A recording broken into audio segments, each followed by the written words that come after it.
and this is Parul.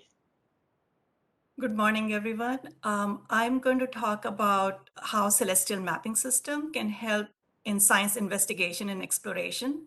What you're seeing here is a picture of a PSR that has been enhanced by a noise removal tool, Horus, and you can see many more features.